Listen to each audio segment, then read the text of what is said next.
So, dear friends, today we will study past participle, जो participle का दूसरा भाग है। पहला भाग हम लोगों ने पढ़ लिया है प्रेजेंट पार्टिसिपल। आज हम लोग पढ़ेंगे past participle, a very important term in participles category. Okay, so we have to find out its definition. What is called past participle that we have to learn today. आज हमें यह समझना होगा कि ये पास्ट पार्टिसिपल होता क्या है, इसे पहचानेंगे कैसे सेंटेंस में। तो चलिए इसके परिभाषा पर ध्यान देते हैं और समझने की कोशिश करते हैं और सीखने की भी कोशिश करते हैं। चलिए, a participle which is formed by adding D, ED, T, en or ne and which denotes a completed action is called past participle. समझना है कि ये पास्ट पार्टिसिपल कहना क्या चाहता है। ये कहना चाहता है एक ऐसा पार्टिसिपल जो वर्ब के एंड में, हम लोग वर्ब देखते हैं, उसके एंड में हम लोग देखते हैं डी लगा हो या ईडी लगा हो या टी लगा हो या ई एन लगा हो और एन ई लगा हो, है ना। तो वैसे स्थिति में उस वर्ब को हम लोग पास्ट पार्टिसिपल कहेंगे। अब डी लगा हुआ है, तो डी लगा हुआ कौन सा ऐसा वर्ड है जो हम लोग क्या कह सकते हैं उसे past participle? Heard, HEARD, heard, D लगा हुआ है। हियर में डी लगा दीजिए, लास्ट में हर्ड हो जाता है, वो पास्ट पार्टिसिपल हो गया, right. ED, asked, ASKED, asked, तो वो पास्ट पार्टिसिपल हो गया। T, burnt, BURNT, burnt, burn पहला फॉर्म है वर्ब का, उसमें टी लगा दीजिए, थर्ड फॉर्म हो जाता है, मीन्स पास्ट पार्टिसिपल बन जाता है। EN, स्पोकन, स्पोक में एन लगा दीजिए, मीन्स स्पोकन मतलब स्पीक फर्स्ट फॉर्म होता है और उसका थर्ड फॉर्म स्पोकन हो जाता है, मीन्स EN लगा करके उसको क्या बनाया जाता है? पास्ट पार्टिसिपल बनाया जाता है। वैसे ही NE, बॉर्न, लास्ट में बॉर्न, तो BORN, ये बॉर्न हुआ, लास्ट में ई लगा दिए तो बॉर्न हो गया, तो वो थर्ड फॉर्म हो जाता है और पास्ट पार्टिसिपल बन जाता है। तो ये कुछ उदाहरण मैंने बताया आपको, ठीक है। तो वैसे वर्ब्स को जिसमें हम लोग डी, ईडी, टी, EN और NE लगा के पास्ट पार्टिसिपल बना देते हैं, राइट। और वो क्या करता है, वो क्या बताता है? ऐसे वर्ब्स जो है कंप्लीटेड एक्शन को बताता है। जरा इस पे ध्यान दीजिएगा, कंप्लीटेड एक्शन, है ना। तो कोई एक्शन है जो कंप्लीट हो चुका है, कंप्लीट हो गया, तो वैसे एक्शन को बताने के लिए हम क्या करते हैं? पास्ट पार्टिसिपल का प्रयोग करते हैं। तो चलिए कुछ एग्जांपल्स देख लेते हैं और पता करते हैं कि क्या ये जो परिभाषा है उसके आधार पर ये उदाहरण सही बैठता है कि नहीं। चलिए देखते हैं। A burned child dreads the fires, है ना। अब इस स्टेटमेंट में देख सकते हैं अ बर्न्ड चाइल्ड, ये जो बर्न्ड है ना, तो ये पास्ट पार्टिसिपल है। कैसे है? क्योंकि इसके एंड में टी लगा हुआ है इसके आधार पे, ठीक है। तो ये पास्ट पार्टिसिपल है और ये वर्ब का थर्ड फॉर्म हुआ। मतलब बर्न्ड मतलब जला हुआ, चाइल्ड मीन्स जला हुआ बच्चा, ड्रेड्स द फायर किससे भयभीत हो जाता है? आग से भयभीत हो जाता है।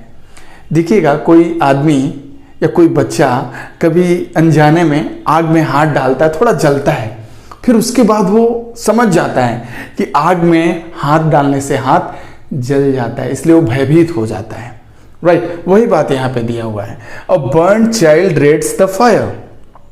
एक जला हुआ लड़का, मतलब जला हुआ मतलब कभी उसका हाथ जला होगा, कभी पैर जल गया होगा, तो वैसे बच्चे ने उसको टेस्ट किया है, जलने का टेस्ट किया है, राइट। तो वो टेस्ट से क्या होता है, वो डरने लगा है क्योंकि उसे चुभन होती है, दर्द होती है। तो यहाँ पे यही बताया गया, a burned child dreads the fire. अब देखिए यहाँ पे ये जो बर्न्ड है ना, ये एडजेक्टिव का भी रोल अदा करता है। ये जो पार्टिसिपल होता क्या है, एक्चुअल में ये एडजेक्टिव होता है, ये विशेषता बताने के काम में आता है। आप देख सकते हैं चाइल्ड की विशेषता क्या है, बर्न्ड, वो जला हुआ है, राइट।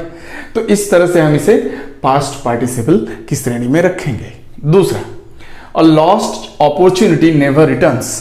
देखिए यहां पे एक वर्ड और आया है, लॉस्ट, इसमें भी टी लगा हुआ है ना मतलब ये भी पास्ट पार्टिसिपल है, ओके। और ये लॉस्ट अपॉर्चुनिटी को बता रहा, अपॉर्चुनिटी की विशेषता बता रहा है कि लॉस्ट, एक बार खोया हुआ अपॉर्चुनिटी दोबारा वापस नहीं आता है। अगर आप एक अपॉर्चुनिटी खो देते हैं तो दोबारा वो अपॉर्चुनिटी आपको नहीं मिलता है ना। ऐसी बात होती है समाज में, देश में, हम अपने जीवन में महसूस करते हैं। आगे बढ़ते हैं। We found all the people gone. अब जरा यहां देखिए, गॉन है ना, आप लास्ट में देख सकते हैं एन ई, तो ये पास्ट पार्टिसिपल है ना। ये क्या बताता है, काम कंप्लीट हो चुका है, एक्शन कंप्लीटेड, ओके। सो हम इस गॉन को भी पास्ट पार्टिसिपल कहेंगे। आगे बढ़ते हैं। ही सीम्स वरीड। अब यहां पे देखिए वरीड है ना, ये जो वर्ड आया है वरीड, इसमें ईडी लगा हुआ है, आप देख सकते हैं ईडी यहां पे भी है, ईडी यहां पे भी है ना। तो ये जो वर्ड है वरीड, इसका मतलब चिंतित हुआ, मतलब हो चुका है, चिंतित हो चुका है, मतलब वो ही सीम्स वरीड। अब ये विशेषता बता रहा है, किसकी विशेषता बता रहा है, ही की, प्रोनाउन की विशेषता बता रहा है। तो वह कैसा दिख रहा है, चिंतित दिख रहा है ना, वो चिंता में है, चिंतित दिख रहा है, चिंता में है। तो वरीड यहां पे क्या है, पास्ट पार्टिसिपल है, जो एडजेक्टिव भी है और एक्शन ये बता रहा है कि वो चिंतित है, चिंता में है, राइट। आगे बढ़ते हैं। Satisfied with her performance the principal promoted her. अब ये सेंटेंस जरा देखने वाली है, कैसे, यहां पे भी आप देख सकते हैं सेटिस्फाइड है ना, यहां पे देखिए ईडी लगा हुआ है, यहां जो ईडी है यही ईडी, यहां पे सेटिस्फाई को हमने क्या किया है, सेटिस्फाइड कर दिया है, और ये सेटिस्फाइड क्या है, पास्ट पार्टिसिपल है। तो satisfied with her performance the principal promoted her. अब ये क्या होता है, प्रिंसिपल साहब उसके परफॉर्मेंस से संतुष्ट हो गए हैं, काम कंप्लीट हो चुका है ना, एक्शन कंप्लीट हो चुका है, कंप्लीटेड एक्शन। यहां पे ये देखिए सेटिस्फाइड, मतलब संतुष्ट हो गए हैं, कंप्लीटेड एक्शन है। तो संतुष्ट होकर उन्होंने क्या किया है, उसको प्रमोट किया है, किसको, हर, मतलब गर्ल्स है, तो गर्ल को उन्होंने प्रमोट किया है, उसके परफॉर्मेंस से सेटिस्फाइड होकर प्रिंसिपल साहब ने क्या किया, उसको प्रमोट कर दिया। अब जरा यहां देखिए, satisfied, worried, gone, lost, burned. आप ये जो पांचों वर्ब्स देख रहे हैं है ना, ये पांचों वर्ब्स में क्या है, ये पांचों वर्ब्स विशेषता बताने का काम कर रहा है, ठीक है, एडजेक्टिव्स के रूप में काम कर रहा है। और दूसरा, एक्शन कंप्लीट हो चुका है, इसको भी बताता है। तो ये पास्ट पार्टिसिपल का रूप है। एक्चुअल में burned, lost, gone, worried, satisfied, ये पांचों वर्ड्स जो है ये पास्ट पार्टिसिपल हैं।